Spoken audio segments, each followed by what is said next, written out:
The Church of Jesus Christ journeys through this world who are both at once vulnerable and secure.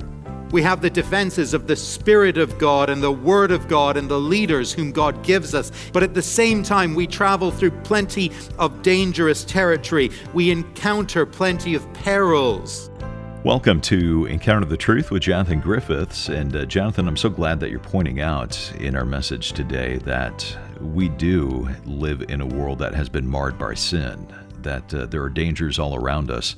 Because I think we can come with the misconception that, hey, once I become a believer in Christ, my life is going to be easier. That I'm not going to face some of the challenges, the dangers, the temptations, the struggles and trials that I had before I became a follower of Jesus.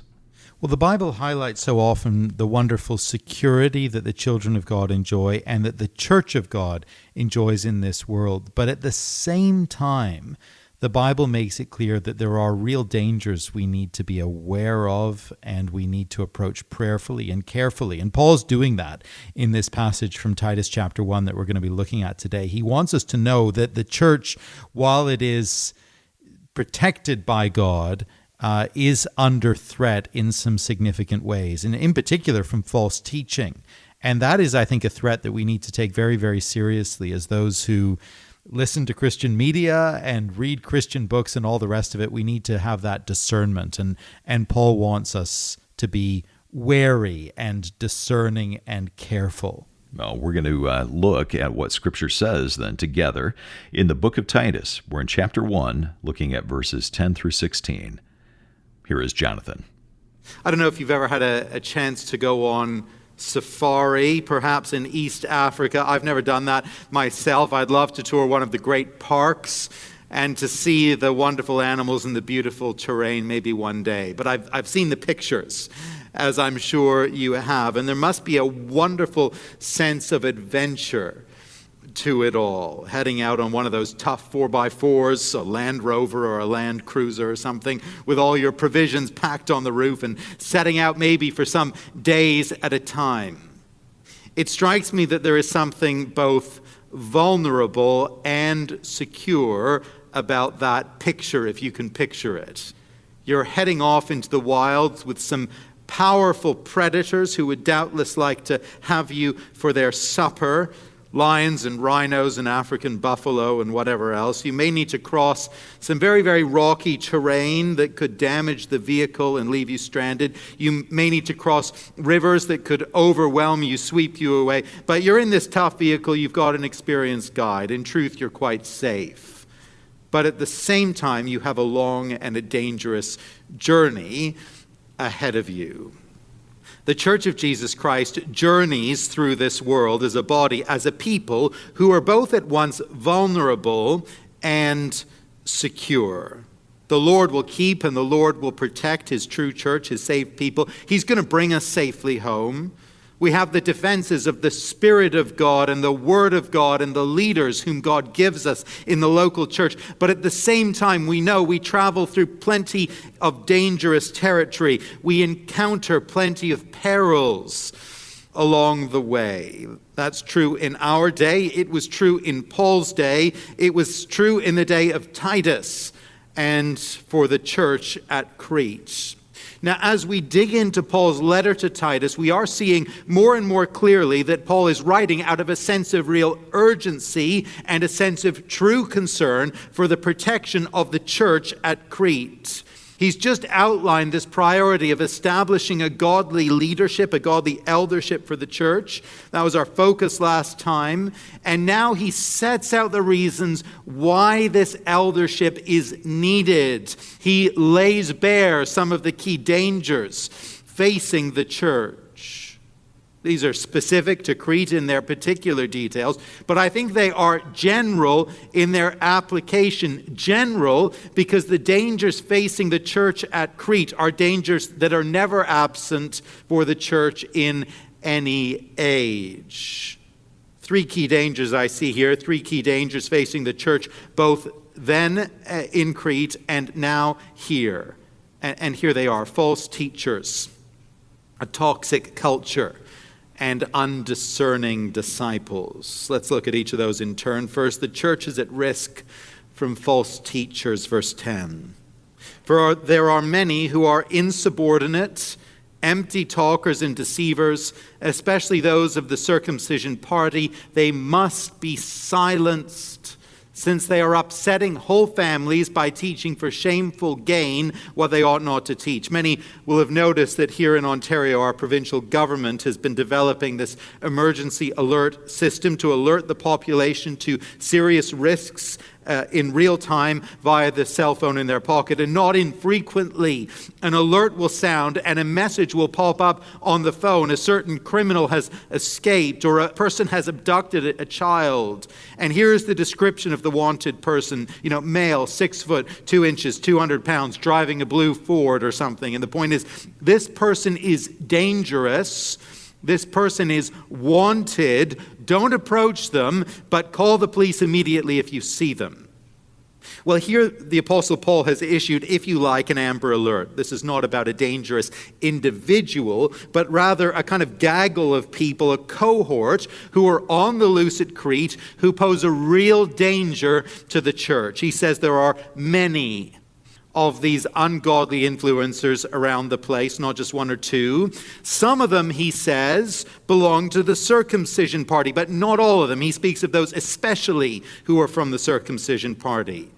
Presumably, these folk from the circumcision party are teachers who are arguing that in order to be really saved, in order to be truly safe before God, you not only need faith in Jesus, which is very, very good, but you also need to keep certain stipulations of the Old Testament law. You need to be circumcised, yes, and probably more besides. We'll come back to all that in a moment. But this group of false teachers is a bit wider than the circumcision party. And all these false teachers, all these would-be influencers, they have a few trademarks in common.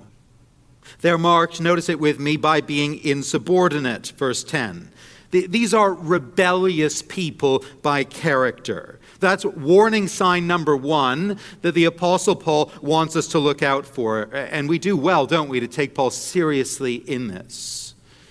You see, in our wider culture, we tend to have respect for the rugged individualist, the leader who kind of blazes a trail, who marches to the beat of his own drum, who doesn't take no for an answer, who pushes on with a plan even if everyone else thinks it's wrong.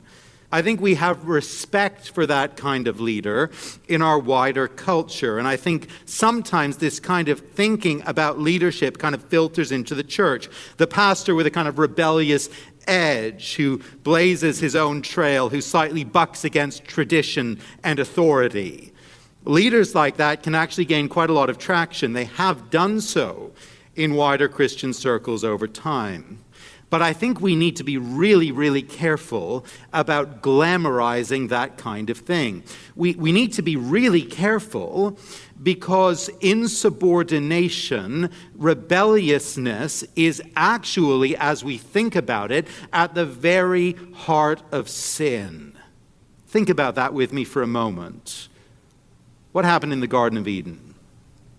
God gave a simple instruction, one prohibition. And he called for obedience. And what was the essence of the fall?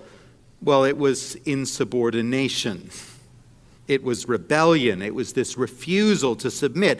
And Adam's rugged individualism wasn't a commendable thing. It wasn't a virtue. It was evil. It brought ruin to him and to his seed. And while we might kind of glorify a rugged individualism in our culture, an attitude that says, I'm going to blaze my own trail no matter what anyone else says, Paul would tell us that an insubordinate and a rebellious spirit in a leader, a teacher, a pastor, an elder, it is a sign that they are dangerous and even disqualified. And as I reflect on that, I think there is so much wisdom here. Within a collective eldership, there's always wisdom being shared within the group. There's always a kind of back and forth discussion. And various pastors and lay elders will have an idea or a view. I will have my ideas and my particular views. And then one or other of us will find that our ideas need some modification with counsel from others. Sometimes we need to be corrected. Sometimes we need to be told that idea may be okay, but that needs to wait for a little bit. Or this issue, it needs to be tackled in a different way. Sometimes we just need to be told that we're wrong about something. Sometimes I need to be told that.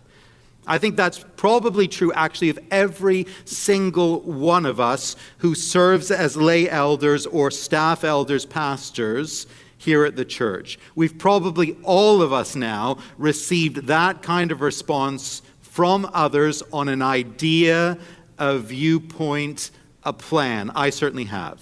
I'm grateful to be in an environment where that happens.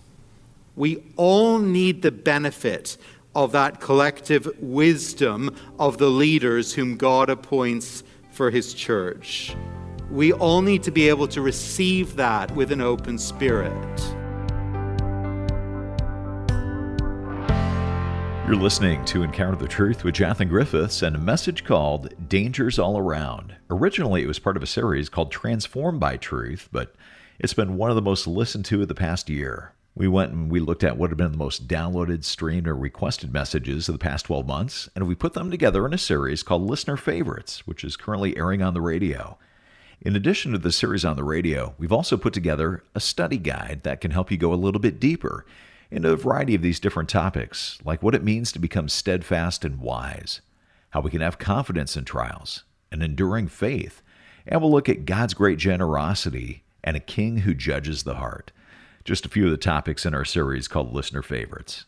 Now, if you ever miss a broadcast, you can listen online. Just come to encounterthetruth.org, where you can stream the program and download an MP3 for free and get the study guide while you're there. Again, that's at encounterthetruth.org. Back to the message. Here is Jonathan. We all need the benefit of that collective wisdom of the leaders whom God appoints for his church. We all need to be able to receive that with an open spirit. But there are those who would teach and who would lead, who would like to exercise a spiritual influence, who simply will not tolerate hearing the word no from other elders. Occasionally you encounter a would-be leader, or worse, a serving pastor or an elder who operates on the my way or the highway principle, if you ever encountered that kind of thing. And it can get excused. It'll get excused as entrepreneurialism or vision or drive or all the rest. But actually it's insubordination, plain and simple. It's rebelliousness. It's an intolerance for the leadership of others. And Paul tells us that's a dangerous thing. It's a sign of someone, verse 11, who needs to be silenced. It's disqualifying. These people who Paul says are insubordinate, they are empty talkers and deceivers. They have, if you like, kind of the gift of the gab. They're good at presenting a plausible case. They're very, very persuasive. These are compelling people to listen to. People gather round them. People get drawn into what they're saying. People find them impressive on some kind of level. It's hard to refute their arguments. They're probably clever. They're crafty in the way they put things. But their smooth words can actually be very, very deceptive. They're not speaking truth. Now, clearly, they're not a million miles away from the truth. After all, people aren't stupid. And if the teaching is outright heresy, hopefully fewer people are going to buy into it. No, these people are probably peddling half-truths and partial truths, which is always far more dangerous than outright lies and overt heresy. That's certainly what was going on with this particular group who were of the circumcision party. In all likelihood, they were probably making really quite a plausible presentation. In all likelihood, they were saying, it is wonderful to trust in Jesus the Messiah. Very, very good to follow him. It's wonderful, isn't it, that he died on the cross to save you. Obviously, trusting in Jesus, that's essential. It's a very, very good thing. But to be saved at the end, you need to follow him. And, of course, you need to keep the Old Testament law, at least key parts of it. You need to be circumcised. You need to keep the purity laws, maybe the dietary laws. There's a little list here. I've got a little list for you of things you need to do if you're ultimately going to be saved at the final day. Trust in Jesus and do these things, get circumcised, and you will be saved. It starts out sounding okay, but it ends up denying the gospel. It ends up denying the gospel of justification by faith. And faith alone. In the end, it is a message of faith plus works. It is a different gospel. It is a false message. Now, I don't know that particular version of a false gospel is very prevalent just at the moment, the circumcision message, but there are plenty of variants on the theme current in our day. Certainly the idea of adding requirements to the gospel, that never goes away. It may not be, trust in Jesus and get circumcised to be saved. It might be, trust in Jesus and give away this much money, and then you're going to be okay. Or it might be, trust in Jesus, but then serve in these particular ways in our ministry that we tell you have to serve, and then you'll probably be okay. Or, trust in Jesus and then follow this particular model of child rearing or child education or how you manage your home or something like that, and then you're going to be on the spiritual inside track. You're going to be okay. Trust in Jesus and then do this or the other. It's faith plus works. And that kind of distortion of the gospel is always around. But there are other types of distorted teaching in circulation at the present time, other types of false teaching. There is this huge wave, this deluge of health and wealth teaching, prosperity gospel that has gripped millions of people around the world and is very, very prevalent. This basic idea, and you'll encounter it on TV or wherever, this basic idea that if you give financially to a particular ministry, you are going to encounter material blessing of some kind, either wealth or physical healing or something else, as a kind of reward. And many people are duped into handing over money to corrupt teachers on that kind of basis. People who teach, verse 11, for shameful gain.